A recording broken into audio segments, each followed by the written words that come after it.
શું સવારે આખું પેટ ભરીને, બપોરે મધ્યમ માત્રામાં તથા રાત્રે ખૂબ ઓછી માત્રામાં ખાવું જોઈએ અથવા રાત્રે ફક્ત દૂધ જ પીવું જોઈએ? શું સૂર્યાસ્ત પછી ખાવાથી પાચનની તકલીફ થઈ શકે છે? શું મોડી રાત્રે ખાવાથી ઘણા રોગો થાય છે? શું દિવસમાં સવાર અને સાંજ એમ ફક્ત 2 જ વાર જમવું જોઈએ? શું એકવાર જમ્યા પછી થોડા સમય પછી ફરી ભૂખ લાગે તો જમી શકાય? ખોરાકની માત્રા કેટલી હોવી જોઈએ?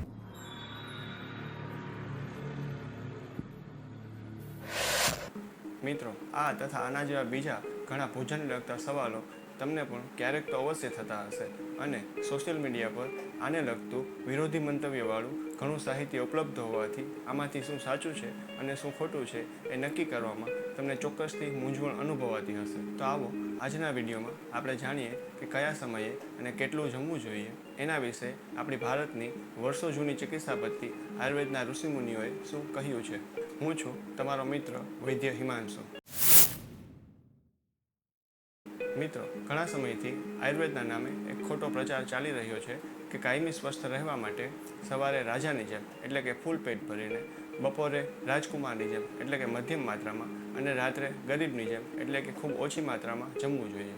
અને એના માટે એવો તર્ક અપાય છે કે જેમ સૂર્યનો તાપ વધે તેમ પેટની અગ્નિ વધે અને જેમ સૂર્યનો તાપ ઓછો થતો જાય તેમ પેટની અગ્નિ ઓછી થતી જાય છે. બીજો તર્ક એના માટે એવો અપાય છે કે આખો દિવસ કામ કરવાનું હોવાથી એના માટે શરીરને એનર્જીની જરૂરિયાત હોવાથી સવારે પેટ ભરીને જમવું અને રાત્રે જમીને સૂઈ જવાનું હોવાથી શરીરને એનર્જીની જરૂરિયાત ન હોવાથી ખૂબ જ ઓછી માત્રામાં જમવું અથવા ફક્ત દૂધ પીને સૂઈ જવું. અને ઘણા લોકો આ વાતને સાચી માનીને સવારે એકદમ ઓછી ભૂખ હોવા છતાં પેટ ભરીને ખાઈ લે છે અને રાત્રે અથવા સાંજે ભૂખ લાગી હોવા છતાં ખૂબ ઓછી માત્રામાં ખાય છે. તો શું આ રીતે ખાવું યોગ્ય છે? મિત્રો, આયુર્વેદની કોઈ પણ સંહિતામાં આ રીતથી જમવાનો કોઈ પણ ઉલ્લેખ નથી. અને બીજી મુખ્ય વાત કે આયુર્વેદમાં સવાર અને સાંજ એમ ફક્ત 2 જ વાર જમવાનું કહ્યું છે એટલે ત્રીજી વાર જમવાની વાત તો એમ પણ નથી આવતી. હવે સવાલ છે ખોરાકની માત્રાનો. મિત્રો, આધુનિક વિજ્ઞાનમાં ખોરાકની માત્રા કેલરીઝના આધારે પ્રમાણિત કરવામાં આવી છે. જેમ કે એક દિવસમાં પુખ્ત વયના પુરુષ માટે એવરેજ 2500 કેલરી તથા પુખ્ત વયની સ્ત્રી માટે એવરેજ 2000 કેલરી જેટલો ખોરાક લેવો જરૂરી છે. જેમાં થોડા બીજા ફેક્ટર જેમ કે તે શું કામ કરે છે અને તેનું મેટાબોલિઝમ કેવું છે વગેરેના આધારે થોડો ફેરફાર થાય છે. જેમ કે જે પુરુષ મહેનતનું કામ કરે છે તેને 2500 કેલરી કરતાં થોડી વધારે કેલરી અને જેમને ફક્ત ટેબલ પર બેસીને ઓફિસ વર્ક કરવાનું હોય છે તેમને 2500 કેલરી કરતાં થોડી ઓછી કેલરીની જરૂર પડે છે. પણ મિત્રો, સામાન્ય લોકોને કયા ખોરાકમાં કેટલી કેલરીઝ હોય છે તેના વિશે પૂરતી જાણકારી હોતી નથી. પણ આયુર્વેદમાં ખોરાકની માત્રા વિશે સામાન્ય માણસ પણ સમજી શકે તેમ એકદમ સરળ ભાષામાં કહ્યું છે કે માત્રાસી સ્યાત એટલે કે યોગ્ય માત્રામાં ખાવું. હવે આ ખોરાકની યોગ્ય માત્રા નક્કી કરવા માટે ધ્યાનમાં લેવાના મુખ્ય 2 ફેક્ટર છે. તેમાંનું પહેલું ફેક્ટર છે વ્યક્તિનું અગ્નિબળ એટલે કે તેની પાચન કરવાની ક્ષમતા. જેમની પાચન શક્તિ સારી છે તે લોકો જેમની પાચન શક્તિ ઓછી છે તેમના કરતાં વધુ ખોરાક લઈ શકે છે. અને બીજું ફેક્ટર છે આહાર દ્રવ્ય એટલે કે જે ખોરાક ખાવાનો છે તે પચવામાં ભારે છે કે હલકો. મગ જેવા હલકા દ્રવ્યોમાંથી બનેલો ખોરાક તૃપ્તિ એટલે કે સંતોષ થાય તેટલી માત્રામાં ખાઈ શકાય છે. પણ અડદ વગેરે ભારે દ્રવ્યોમાંથી બનેલો ખોરાક તૃપ્તિ કરતાં ફક્ત અડધી માત્રા સુધી જ ખાઈ શકાય છે. મિત્રો, કેટલું જમવું જોઈએ એના વિશે આયુર્વેદ એવું કહે છે કે જઠરના 3 ભાગ કરીને એક ભાગ ઘન ખોરાક એટલે કે રોટલી, ભાખરી, લાડુ, ભાત વગેરેથી ભરવો, એક ભાગ પ્રવાહી ખોરાક એટલે કે દાળ, છાશ વગેરેથી ભરવો અને જઠરનો ત્રીજો ભાગ ખાલી રાખવો જોઈએ. જેથી જમ્યા પછી તેના પાચન માટે જઠરની પેરિસ્ટાલ્ટિક મૂવમેન્ટ બરાબર રીતે થઈ શકે અને આવું કરવાથી પાચનને લગતી કોઈ પણ સમસ્યા થશે નહીં. અને આના પરથી જ આપણે ગુજરાતીમાં એક કહેવત પણ છે, આંખે ત્રિફલા, દાંતે લૂણ, પેટ ન ભરવું, ચારે ખૂણ. હવે સમજી શકાય એવી વાત છે કે ભોજનથી જઠરના કેટલા ભાગ ભરાયા તે જોઈ ન શકાય પણ તેનું અનુમાન નીચેના લક્ષણોથી કરવું. જેમ કે જમ્યા પછી પેટમાં ભારે ન લાગે અને વધુ હલકું પણ ન લાગે, જમ્યા પછી છાતીમાં દબાણ ન થાય, ભૂખ અને તરસ મટી જાય વગેરે. અથવા એક ખૂબ સરળ રસ્તો બતાવ્યો છે કે જેટલી ભૂખ લાગી હોય તેના કરતાં હંમેશા થોડી ઓછી માત્રામાં જ જમવું. જેમ કે 4 રોટલી જેટલી ભૂખ લાગી હોય તો 3 રોટલી ખાવી. જૈન ધર્મમાં આ સિદ્ધાંતને ઉણોદરી કહેવામાં આવે છે. ઉણ એટલે ઓછું અને ઉદર એટલે પેટ. હવે સવાલ આવે છે વધુ કે ઓછી માત્રામાં જમવાનો. તો મિત્રો આયુર્વેદમાં વધુ માત્રા અને ઓછી માત્રા બંનેને જ અયોગ્ય માત્રા કહેલી છે. સવાર, બપોર કે સાંજ સમય કોઈ પણ હોય, ક્યારેય પણ ભૂખ કરતાં વધુ માત્રામાં જમવું પાચનતંત્ર માટે હિતકર નથી. આયુર્વેદ કહે છે કે જે લોકો એકદમ વધુ માત્રામાં ખોરાક લઈ ઉપરથી છાશ વગેરે પ્રવાહી પીવે છે, તેનાથી શરીરમાં ત્રણેય દોષ એટલે કે વાત, પિત્ત અને કફ બગડે છે અને તેમને પેટમાં દુખાવો, અપચન, ઝાડા ઉલટી અને આફરાથી લઈને પેટને લગતા બીજા પણ ઘણા બધા રોગો થઈ શકે છે. તેથી પેટને લગતા આવા રોગોથી બચવા માટે હંમેશા જેટલી ભૂખ લાગી હોય તેના કરતાં થોડું ઓછું જમવું જ હિતકર છે. આયુર્વેદ એવું કહે છે કે રાત્રે ખોરાક લીધા પછી સૂઈને સવારે ઉઠીએ ત્યારે પેટ ભારે લાગે અને ભૂખ ન લાગી હોય તો ઉપવાસ કરવો, કારણ કે રાત્રે જમીને સૂઈ જવાથી શરીરને વધુ એનર્જીની જરૂરિયાત ન હોવાથી બ્લડ સર્ક્યુલેશન દિવસની સરખામણીમાં થોડું સ્લો હોય છે. પણ જો સવારે ખાધેલો ખોરાક સાંજે ન પચેલો હોય તો પણ સાંજે ખોરાક ખાઈ શકાય છે, કારણ કે દિવસ દરમિયાન કામગીરી કરવાના કારણે હૃદય સુધીની સર્ક્યુલેટરી ચેનલ્સ ખુલ્લી હોય છે. મિત્રો, અહીં એક ખાસ ધ્યાનમાં રાખવાની વાત એ છે કે જે લોકો લેબર વર્ક એટલે કે ખૂબ મહેનતનું કામ કરે છે તથા જે લોકો દરરોજ કસરત કરે છે તેવા લોકોની પાચન શક્તિ ખૂબ સારી હોવાથી તેવા લોકો પચવામાં ભારે ખોરાક તથા વધુ માત્રામાં લીધેલો ખોરાક પણ પચાવવા માટે સક્ષમ છે. ના, રાત્રે પણ જેટલી ભૂખ લાગી હોય તેટલું જ જમવું જોઈએ. ભૂખ કરતાં ઓછી માત્રામાં ખાવાથી ગેસ અને કબજિયાત, નબળાઈ આવવી, વજન ઘટવું તથા ન્યુટ્રિશનલ ડેફિશિયન્સી થતાં ઘણા રોગો થઈ શકે છે. બીજી એક મુખ્ય વાત રાત્રે ઓછું જમવાના બાબતમાં એ છે મિત્રો કે અત્યારના સમયમાં અને ખાસ કરીને જે લોકો સિટીમાં રહે છે અને 9 થી 5ની નોકરી અથવા તો બીજું એવું કોઈ કામ કરે છે, તે લોકો સવારે સમયસર કામના સ્થળે પહોંચવાનું હોવાથી ઉતાવળમાં હલકો નાસ્તો કરતા હોય છે અને બપોરે પણ સવારનું ઘરનું બનાવેલું ઠંડુ ટિફિન જ ખાતા હોય છે. એટલે એ લોકો ફક્ત એક સાંજના સમયે જ ગરમ અને તાજો ખોરાક નિરાતે ખાઈ શકે છે. તો આવા લોકોએ સાંજના અથવા રાત્રિના સમયે ભૂખ અનુસાર ચોક્કસથી જમવું જ જોઈએ. રાત્રિના ભોજન માટે એટલો ફેરફાર ચોક્કસથી કરી શકાય કે રાત્રે ભારે ખોરાકના બદલે જે ખોરાક પચવામાં હલકો છે તેવો ખોરાક લેવો જોઈએ.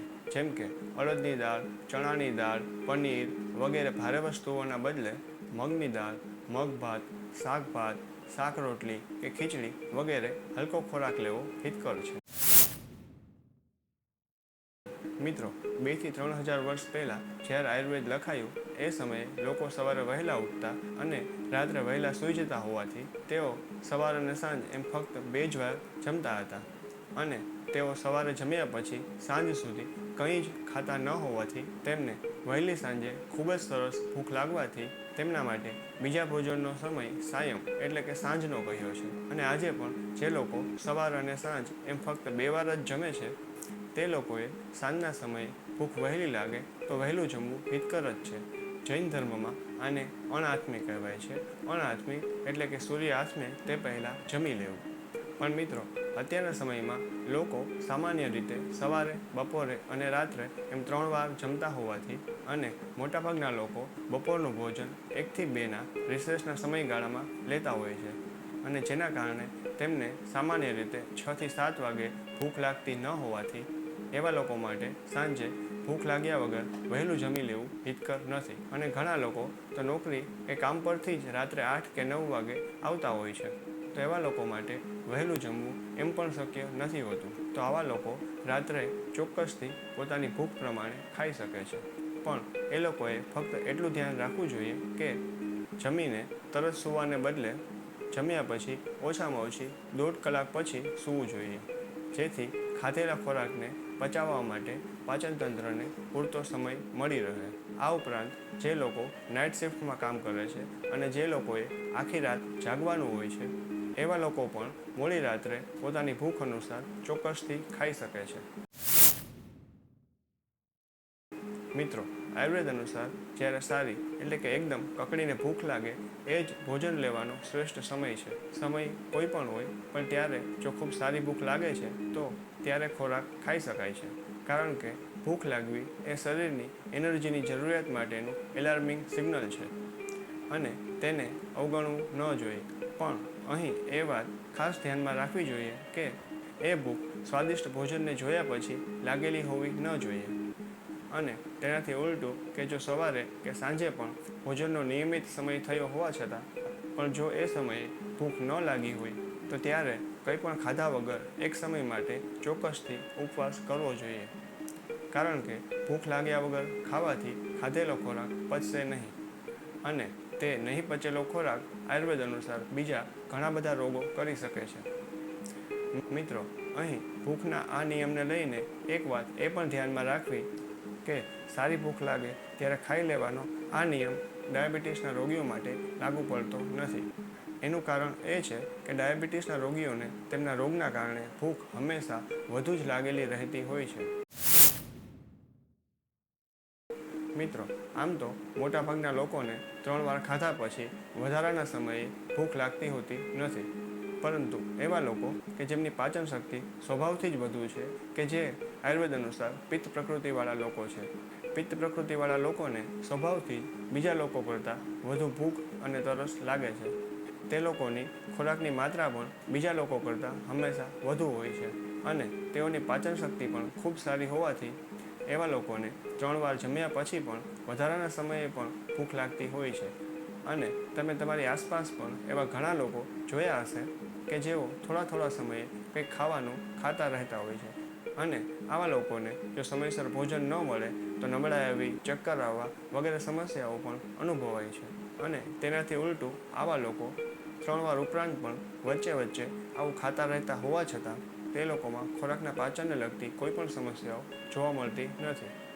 આયુર્વેદ અનુસાર આપણા શરીરની પ્રકૃતિ જન્મથી લઈ મૃત્યુ સુધી એ જ રહેતી હોવાથી તે લોકોનો સ્વભાવ બદલી શકવો શક્ય નથી. તેથી આવા લોકો 3 વાર સિવાયના સમયે પણ ખાઈ શકે છે. પણ આવા લોકોએ ખોરાક લેવાના 3 સમય સિવાયના સમયે ભૂખ લાગે ત્યારે ભોજનના બદલે દાળિયા, શેકેલા ચણા વગેરે જેવી વસ્તુઓ તેમની ભૂખ સંતોષાઈ જાય તેટલી માત્રામાં જ ખાવી જોઈએ. પણ મિત્રો, અહીં 3 વાર કરતાં વધુ વાર જમવાની બાબતમાં 2 વાત ખાસ યાદ રાખવી જરૂરી છે. પહેલી વાત એ છે કે આ વાત ફક્ત પિત્ત પ્રકૃતિવાળા લોકો એટલે કે એવા લોકો કે જેમની પાચન શક્તિ સ્વભાવથી જ વધુ છે ફક્ત એવા લોકો માટે જ લાગુ પડે છે.